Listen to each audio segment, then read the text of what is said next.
अस्सलाम वालेकुम गाइस, आज हम अपनी नई एपिसोड के साथ हाजिर हैं।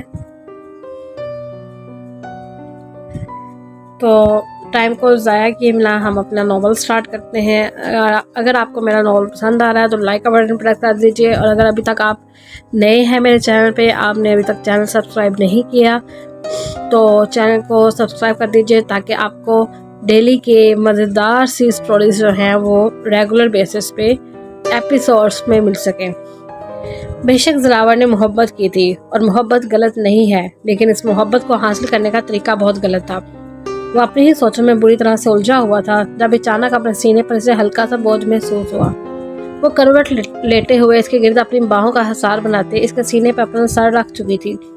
इस एहसास ने जैसे हर तरह की सोच को बहुत पीछे कर दिया था। वो अपनी हर सोच को नज़रअंदाज करता इसके स्याह घने बालों को देखने लगा, क्योंकि वो जिस अंदाज में इसके सीने पर सर रखे हुए थी, इसका चेहरा नीचे की जानिब था। वो सिर्फ इसका सर ही देख पा रहा था, लेकिन इसकी इतनी सी हरकत ही मुकर्रर शाह के लबों पे गहरा तबस्सुम बिखेर गई थी। वाह मोहतरमा, पास आकर दिल भी धड़काती हो और फिर कहती हो मुझसे दूर रहो। इंसान हूँ जाना, रिश्ता नहीं। इसके दिल ने सरगोशी की थी और अगले ही लम्हे वो करवट लेता हुआ इसे तकिए पर गिराता इसके दोनों हाथों को मजबूती से अपनी मुट्ठी में कैद कर चुका था। और अब मंजर ये था कि वो हैरत से आंखें खोले अपने पर झुके इस आदमी को देख रही थी, जो कि मुकम्मल तौर पर इसे कैद किए हुए था। हमने की थी कोशिश तुमसे दूर रहकर वादा वफा करने की, तुमने पास आकर सास दिल छेड़ा है। अब तो जाना सजा के मुस्तहिक हुए हो तुम। वो मुस्कुरा कर कहता इसके लबों पर झुका था। वो जो कब से सांसें रोके खुद पर झुके इस शख्स को देख रही थी, इसकी जिसारत पर बिलबिला उठी थी। वो इसे खुद से दूर करने की खातिर अपने हाथ छुड़वाने की नाकाम कोशिश करने लगी, लेकिन जब वो इसके होंठों को बख्शकर इसकी गर्दन पर झुका, इसके हाथ खुद ब खुद इसके हाथों से आज़ाद हो गए।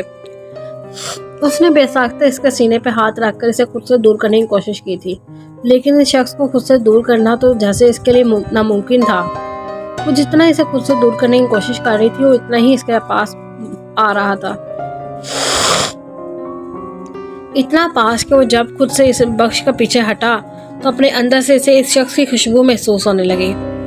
आप बस जाकर पानी पी लो, वरना मुझ पर तो कत्ल का इल्जाम ही लग जाएगा कि बीवी को किस करके मार डाला। वो अपनी कमीज ठीक करता कमरे से बाहर निकल गया था।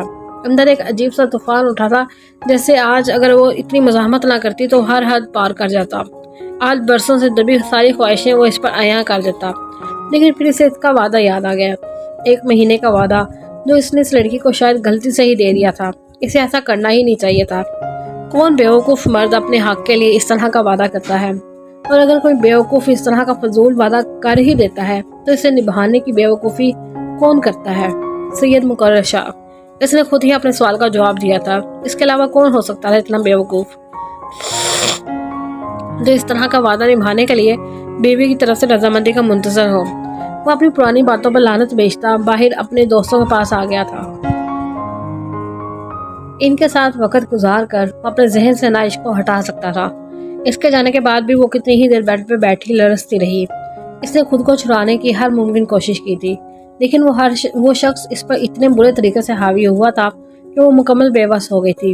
इससे अपनी हालत पर रोना आ रहा था कि कैसे वो इससे आज़ादी हासिल करेगी, किस तरह इससे दूर हो जाएगी। इसकी पहुंच से तो वो दूर जान नहीं सकती थी, लेकिन इसकी जसारतें दिन ब दिन बढ़ती जा रही थी। इतने दिनों से तो इन दोनों में कोई बात ही नहीं हो रही थी, और आज फिर वो एक बार मौका देखते ही इसके पास आ गया था। वो कितने दिनों से कोशिश कर रही थी कि वो इससे बात करेगा और वो आगे से इंतहाई बदतमीजी से इससे मुखातिब होगी, लेकिन इसने तो बात ही नहीं की थी। इसने तो सीधा सीधा वार किया था इस पे। अभी तक इसे अपनी गर्दन और लबों पर उसकी मूंछों की चुभन महसूस हो रही थी, जिसे रगड़ रगड़ का साफ करने की कोशिश कर रही थी। मुकर्रर शाह, तुम्हारा कुछ ना रहे, तुम जहन्नुम की आग में जलो, तुम्हें कभी सुकून ना मिले।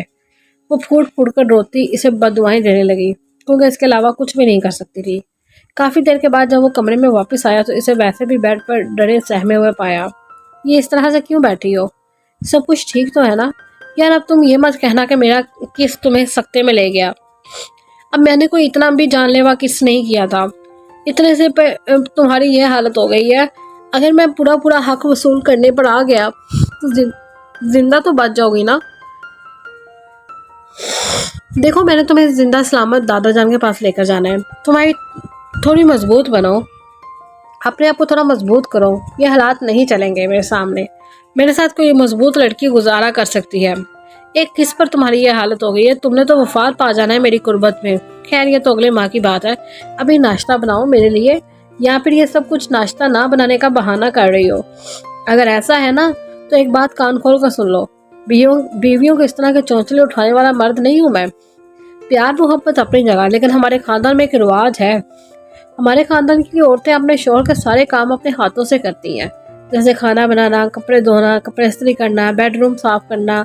ये सब कुछ मेरी बीवी होने के नाते तुम्हें करना है, क्योंकि अब तुम्हारी नाजुक मिजाजी को देखते हुए मैं अपने खानदान के रिवाज बदल नहीं सकता, और ना ही मैं इन शौहरों में से हूँ जो बीवी की मदद वगैरह करते हैं। इस काम के लिए हमने मुलाजिम रखे हुए हैं, और तुम्हारी मदद के लिए मैंने मुलाजमा रखी हुई है जो रोज आकर घर की सारी सफाई करती है। लेकिन फिर भी जो काम तुम्हारा है वो तुम्हें ही करना है, इसीलिए नाजुक मिजाज साइड पे रखो और उठकर काम करो। हाँ, मुझे याद आया, मुलाजमा को क्या कह रही थी कि तुम नई नवेली दुल्हन हो तो जरूरी कपड़े पहनना तुम पर फर्ज है, और काम इस तरह से लिया जा रहा है जैसे तुम सदियों की कोई भी शादीशुदा औरत हो। तो डार्लिंग, नई नवेली बीवियों के नखरे उठाए जाते हैं, इसमें कोई शक नहीं है। इसकी भी कुछ शराइत होती है। तुम पहले मेरे हकूक अदा करो, फिर मैं तुम्हारे हकूक के बारे में सोचूंगा। मतलब साफ है कि जब तक तुम मेरे नखरे नहीं उठाओगे तब तक मैं भी ऐसा कोई इरादा नहीं रखता, और तुम्हें नई नवेली बीवियों की तरह मैं रखूंगा, बिल्कुल रखूंगा। लेकिन 1 महीने के बाद जब तुम बीवियों वाले फराइज अंजाम दोगी तब मैं अच्छा शौहर बन के दिखाऊंगा। मुझे कोई जरूरत नहीं है आपका अच्छा शौहर वाला रूप देखने की, समझे आप ये अच्छा और नेक शौहर ना आप अपनी इन 3 बीवियों को बनकर दिखाएं जो आपके दाएं बाएं घूमती हैं। मुझे कोई शौक नहीं है आपसे अपने नखरे उठवाने का, मैं खुद अपने सारे काम कर लेती हूँ। और वैसे भी अगर इन कामों की वजह से आप मुझसे दूर रहें तो ये अल्लाह की तरफ से गनीमत है। जैसे रमज़ान के महीने में शैतान को खुद से दूर रखने के लिए हम हर वो मुमकिन कोशिश करते हैं कि शैतान हम पर हावी ना हो, इसी तरह मैं यहाँ हर मुमकिन काम करूंगी ताकि आप जैसा शैतान मुझ पर हावी ना हो। वो इंतहाई दर्जा बदतमीजी से गोया हुई थी, लेकिन इसकी बात पर वो गुस्सा होने की बजाय मुस्कुरा दिया। हाँ डार्लिंग, जरूर, क्यों नहीं, मुझे कोई इतराज नहीं है। लेकिन तुम जानती हो ना, इस शैतान के लिए रमज़ान के महीने की लिमिट होती है, और इससे इस शैतान के लिए भी बस इसी महीने की लिमिट है। आगे तुम करो ना करो, होगा तो वही जो मैं चाहूँगा, क्योंकि तुम्हें मैंने सिर्फ एक ही मार्ग दिया है। जी लो आज़ादी से इस 1 महीने को, इसके बाद वो होगा जो मुकर्रर शाह चाहेगा। हाँ, लेकिन इस 1 महीने में खुद को थोड़ा मजबूत बना कर आना, ताकि लड़ने में भी मज़ा आए। अब उठो और जाकर नाश्ता बनाओ, मेरे लिए शौहर भूखा बैठा है। और ये मोहतरमा सख्ते से ही बाहर नहीं निकली। वो सख्त मगर शरारती लहजे में कहता हुआ कमरे से बाहर निकल गया था, जबकि वो पैर पटकती फर्श पर फ्रेश होने चली गई थी।